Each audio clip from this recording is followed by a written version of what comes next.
하루 평균 260만 배럴 원유를 생산하는 세계 5위 산유국 쿠웨이트. 페르시아만 가장 안쪽에 있어 바닷길로 원유를 수출하려면 호르무즈 해협을 반드시 통과해야 합니다. 해협 봉쇄가 길어지면서 쿠웨이트가 결국 원유 생산을 줄이겠다고 발표했습니다. 전쟁 등 이변이 터지면 계약상 의무를 다하지 못해도 책임을 면제받는 불가항력 선언을 했습니다. 쿠웨이트는 지난 3일 이란이 핵심 정유시설을 공격하자 석유 제품 물량을 한 차례 줄였습니다. 해협이 가로막히고 원유 저장량이 가득 차는 등의 물류 마비가 예상되자 유전 가동을 줄이기로 한 겁니다. 20 million barrels a day passing through the strait, basically going close to zero near term. It's building up. 쿠웨이트는 이번 조치가 예방적 차원이라면서 상황에 따라 생산량을 되돌릴 수 있다고 강조했습니다. 다른 산유국들의 원유 저장 시설도 빠르게 차오르고 있습니다. 이란 공격을 받은 이라크의 한 유전은 하루 3만 배럴 규모 생산을 멈췄고 사우디아라비아 최대 정유시설에도 제동이 걸렸습니다.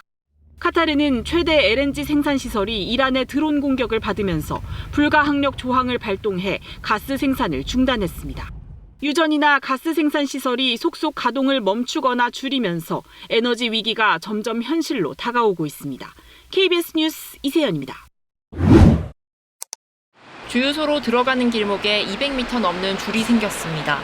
인근보다 리터당 100원 이상 저렴하다는 소식에 차량이 몰린 겁니다. 한 15분 정도 기다린 것 같아요. 어제는 1,890원에 넣었었는데 오늘 여기는 또 100원이 싸가지고. 지난 주말 들어 기름값 상승폭은 다소 줄었지만 오름세는 여전합니다. 서울 지역 경유값은 리터당 2,000원 턱밑까지 올라왔습니다. 국제 유가가 급등하며 국내 기름값 상승 압력도 당분간 이어질 전망. 정부는 최고 가격 지정제 도입에 속도를 내고 있습니다. 현행법상 산업부 장관은 기름값 상한을 정할 수 있습니다. 다만 이로 인해 판매자가 공급을 줄이면서 공급 절벽이 생길 수 있고 가격 통제를 받은 민간 사업자의 손실을 국가가 보전해줘야 할 수도 있는 점 등은 부담입니다. 김정관 산업부 장관은 이런 부작용도 고려해 제도를 설계했다고 밝혔습니다. 최고 가격 고시제도 관련해서 시장 상황과 여유 여건을 대응해서 지금 거의 준비를 다 마쳤습니다. 기름에 붙는 세금, 유류세를 지금보다 더 깎아줄 수도 있습니다. 러시아 우크라이나 전쟁이 터지자 유류세 인하율을 37%까지 확대한 바 있습니다. 정부는 오늘 대통령 주재 비상경제 점검회의를 열고 중동 사태와 관련한 경제 물가 상황을 점검할 예정입니다. KBS 뉴스 문예슬입니다. 중동 국가에 산업용 윤활유를 수출하는 김해의 한 중소기업입니다. 공장 앞마당에는 선적하지 못한 제품들이 쌓여 있습니다. 사우디아라비아로 수출할 물량인데 호르무즈 해협 봉쇄 뒤 국내 선사로부터 선적 불가 통보를 받았습니다. 홍해를 거치는 대체 항로를 찾고 있지만 환적 비용 등을 포함하면 운임비는 최대 5배나 뜁니다. 전시 보험료까지 할증되면 비용 부담은 더 커집니다. 운임비가 너무나 지금 상승이 많이 돼가지고 중소기업이 가지고 이렇게 커버할 수 있는 한계점이 도달해 있다는 거죠. 오랜 기간 공들여 구축한 중동 지역과의 거래가 아예 끊겨버릴 염려도 큽니다.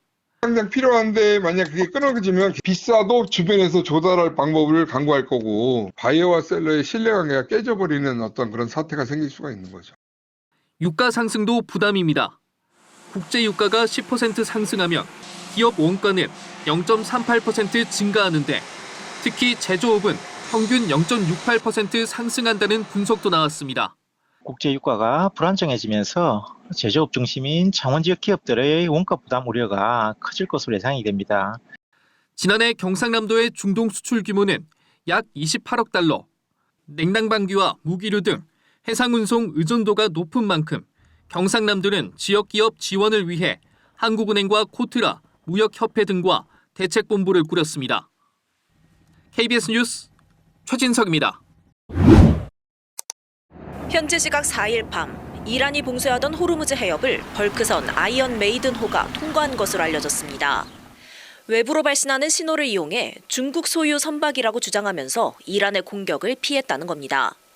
원유 수입에 차질을 빚게 된 중국이 석유, 가스 운반 선박의 호르무즈 통과를 이란과 협의 중이라는 외신 보도까지 나왔습니다. 이런 점 때문에 걸프 해역에서 중국 선박인 척 위장하는 선박들이 생겨나는 걸로 알려졌습니다. 중국 당국은 중동 사태와 관련해 이란의 주권을 존중해야 한다며 미국의 비판적 입장을 취하고 있습니다. 양회를 계기로 열린 외교 분야 기자회견에서도 전쟁 중단을 촉구했습니다. 武力不是解决问题的办法，兵戎相见只会增添新的仇恨。 다만 미중 정상회담을 앞두고 미국과 불편한 관계를 만드는 건 자제하는 모습입니다. 미중 간 이견 관리와 협력의 필요성을 거듭 강조하고 있습니다. 我们就能不断拉长合作的清单，也持续缩短问题的清单。 중국은 이란에 대한 직접 지원은 선을 그으면서도 중동 특사를 조만간 파견할 예정입니다. 미국과 직접적인 갈등은 피하면서도 중재자 역할로 미국을 견제하며 국제사회에서 존재감을 드러내려는 것으로 보입니다. 베이징에서 KBS 뉴스 김민정입니다. 바다에 떠있는 선박이 미사일 공격을 받아 폭발합니다. 이란군이 운용하는 드론 운반선을 타격했다며 미군 중부사령부가 공개한 영상입니다. 항공모함 형태인 이 함정은 이란군이 해상에서 드론을 출격시키는 전략 자산이었습니다. 미군은 지금까지 30척 이상의 이란 선박을 파괴했다며 전쟁의 다음 단계 진입을 선언했습니다. Our munitions are full up and our will is ironclad, which means our timeline is ours and ours alone to control.